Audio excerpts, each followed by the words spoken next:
میں اس وقت موجود ہوں لاہور کے علاقے سرکولر روڈ پر شاہ عالم مارکیٹ کے قریب، اور میرے پیچھے جو پولیس وین کھڑی ہے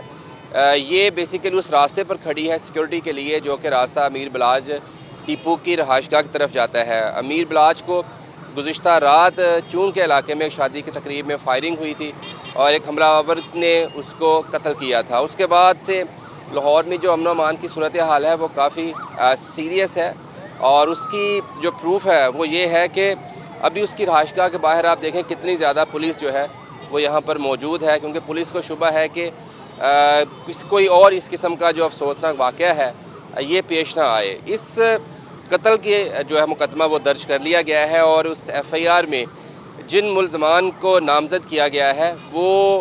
کسی بھی لاہوریے کے لیے یا کوئی بھی ایسا شخص جو کہ لاہور کے کرائم کو یا دشمنیوں کو سمجھتا ہے اس کے لیے نئی بات نہیں ہے، کیونکہ یہ خاندانی دشمنی تھی ان کی جو کہ گزشتہ 3 دہائیوں سے چلتی آ رہی تھی، اور امیر بلاج سے قبل اس کے والد کو بھی اسی دشمنی میں قتل کیا گیا تھا۔ تاہم اس قتل کے بعد جہاں پر ایک طرف پولیس جو ہے وہ تحقیقات کر رہی ہے کہ جو ملزمان نامزد کیے گئے ہیں جن پر شک و شبہات کا اظہار کیا گیا ہے، اور یہ وہی دونوں ملزمان ہیں گوگی بٹ اور تیفی بٹ جو کہ امیر بلاج کے والد کے قتل کے مقدمے میں بھی نامزد تھے، لیکن وہ جو کیس ہے وہ ابھی تک عدالتوں میں چل رہا ہے۔ اور اب جو نیا مقدمہ ہوا ہے، بہت سے لوگوں سے جب ہماری بات ہوئی تو ان کا یہی کہنا تھا کہ جو ایف آئی آر ہوئی ہے ان کے نزدیک وہ ایک کاغذ کے ٹکڑے کے علاوہ کچھ نہیں ہے، لیکن انہیں نہیں لگتا کہ جو ہے کوئی انصاف ہوتا نظر آئے گا۔ جیسے ہی پتہ چلا رات کو جیسے جیسے مارکیٹ کھلتی گئی تو کسی بھی شخص نے جو کہ ان کی رہائش گاہ کے آس پاس کی دکانیں تھیں یا پھر ان کے آفس کے پاس کی دکانیں تھیں یا سرکولر روڈ پر دکانیں تھیں وہ لوگوں نے نہیں کھولیں۔ بہت سارے لوگوں سے ہماری بات بھی ہوئی تو سب نے یہی کہا کہ کسی نے بھی ان کو فورس نہیں کیا کہ وہ دکانیں بند کرے، لیکن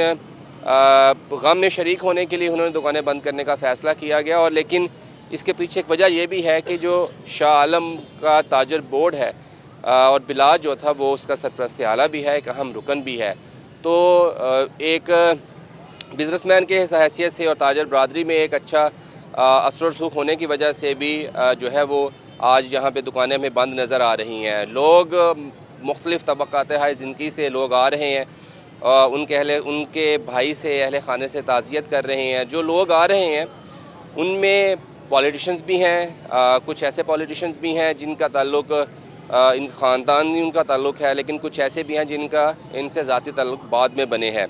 مسلم لیگ نون کے ساتھ ان کا اچھے مراسم تھے، اور خاص طور پر جو حالیہ الیکشنز تھے اس سے قبل حمزہ شہباز شریف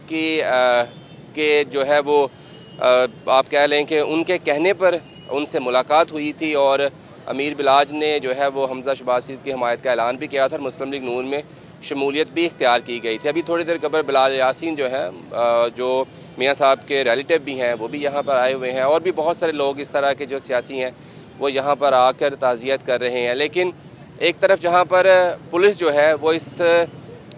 جو یہ قتل ہے اس کی تحقیقات کر رہی ہے، وہیں پر دوسری طرف ایک لوگوں کے ذہن میں خدشہ بھی ہے کہ شاید جو سالہ سال سے دشمنی چلتی آ رہی تھی جس نے کئی جو زندگیاں ہیں لاہور کی قیمتی وہ نگل لی ہیں، کہیں اس کا دوبارہ سلسلہ شروع نہ ہو جائے۔ لیکن اس حوالے سے جو پولیس افسران ہیں وہ کہتے ہیں کہ وہ بھرپور کوشش کریں گے کہ جو بھی منصوبہ ساز تھے اس قتل کے پیچھے، جنہوں نے بھی ایگزیکیوٹ کروایا، ان کو قانون میں کٹہرے میں لایا جا سکے۔ لیکن یہ تو ابھی تک جو تحقیقات ہیں پولیس کی مختلف ٹیمیں اس پر کام کر رہی ہیں، لیکن کوئی پیش رفت نہیں ہو سکی۔ اب آپ دیکھیں یہ سارے لوگ جو ہمیں چلتے ہوئے نظر آ رہے ہیں، کیونکہ کافی پیچھے گاڑیوں کو روک دیا جاتا ہے اور لوگوں کو کہا کہ جی وہ آگے، کیونکہ سیکیورٹی پوائنٹ آف ویو سے بھی، پھر لوگوں کے رش کی وجہ سے بھی لوگوں کو کہا جا رہا ہے کہ وہ پیدل جائیں،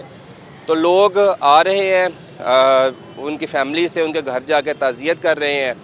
اور امیر بلاج کے بارے میں جو لوگ ہیں وہ یہ بھی رائے رکھتے تھے کہ وہ ایک پڑھا لکھا شخص تھا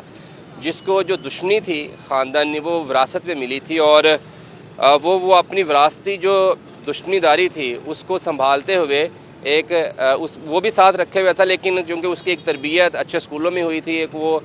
بیرونی ملک سے اس نے تعلیم حاصل کی تھی، تو وہ بھی اپنا امیج جو تھا وہ رکھ رہا تھا ایک اچھے بزنس مین کی طرح، اور ایک اچھے سویلائز شخص کی طرح وہ اپنے آپ کو پریٹینڈ کرنے کی کوشش کر رہا تھا. بہت سارے لوگوں کے ذہنوں میں وہ خدشات بھی ہیں کہ کہیں دوبارہ سے جو گینگ وار ہے یا جو درینہ دعوت ہے وہ چلتی وہ دوبارہ سے شروع نہ ہو جائے. تو میں آپ کو بس تھوڑا سا یہ بتا دوں کہ ٹیپو ٹرکاں والا کے جو کہ ان کے والد تھے، عارف امیر ان کا نام تھا، ان کی اور گوگی اور تیفی بٹ کی جو دشمنی تھی وہ تقریباً 30 سال 40 سال کا پر محیط ہے. اور کئی بار کوشش بھی ہوئی بہت سارے سرکردہ رہنماؤں نے کہ یہ جو دشمنی داری ہے اس کو ختم کروایا جا سکے، لیکن ابھی بھی یہ سننے میں آ رہا تھا کہ جب امیر بلاج نے حمزہ سے ملاقات کی، نون لیگ میں شمولیت اختیار کی، تو شاید گوگی بٹ کے ساتھ تیفی بٹ کے ساتھ جن کے معاملات ہیں وہ بہتری کی طرف جائیں گے. لیکن اس کے تھوڑے ہی دنوں کے بعد کیونکہ امیر بلاج کا قتل ہو گیا ہے، تو اب جو یہ امکان نظر آ رہا تھا کہ ان جو دہائیوں سے چلتی ہوئی ایک دشمنی داری چلتی آ رہی تھی یہ ختم ہو جائے گی، اس کے جو امکانات ہیں وہ بھی منہدم ہوتے جا رہے ہیں. جو نام تھے امیر بلاج کے والد صاحب یا ان کے دادا، ان کا ٹیپو بلا اور جیسے لوگ ابھی بھائی جو ہیں یہ بتا رہے ہیں، تو یہ لاہور کا جو انڈر ورلڈ ہے یہ ان لوگوں کے نام سے یہ جانا جاتا تھا انڈر ورلڈ کی جب بھی بات ہوتی تھی. تو یہ لاڈا بھائی ہمارے ساتھ موجود ہیں، یہ یہاں کے رہنے والے ہیں. تو جب ہم یہ ریکارڈنگ کر رہے تھے تو انہوں نے اس خواہش کا اظہار کیا کہ وہ کچھ کہنا چاہ رہے ہیں. لاڈا صاحب، آج امیر بلاج بھی مرڈر ہو گیا ہے، تو آپ کیا دیکھتے ہیں کہ یہ جو دشمنی داری چلتی آ رہی ہے ان کا پہلے دادا قتل ہوا ہے بلا بھوان، اس کے بعد ٹیپو بھوان قتل ہوا ہے. ٹیپو بھوان والا بندہ کوئی نہیں سی، اور خدا خوف نہیں رج کے، سمجھے ہو. اور میر بلاج بھی اچھا بندہ سی، مگر ان کی صدیوں سے دشمنداری چلتی ہے. لہذا یہ ہے کہ جس نے کیا ہے اس کو قرارناک سزا دی دی جائے، اور وہ اچھے آدمی تھے. بس السلام علیکم. چلیں جی، بہت شکریہ. ایسے ہی ہے، یہ جو لاڈو صاحب کی جو ڈیمانڈ ہے یہ صرف ان کی ڈیمانڈ نہیں ہے، ہر شخص کی یہاں پہ یہی ڈیمانڈ ہے کہ اگر قانون جو ہے وہ اپنا کام کرے گا تو شاید یہ جو دشمنی داری کا سلسلہ 3 دہائیوں سے چلتا آ رہا ہے یہ ختم ہو سکے گا.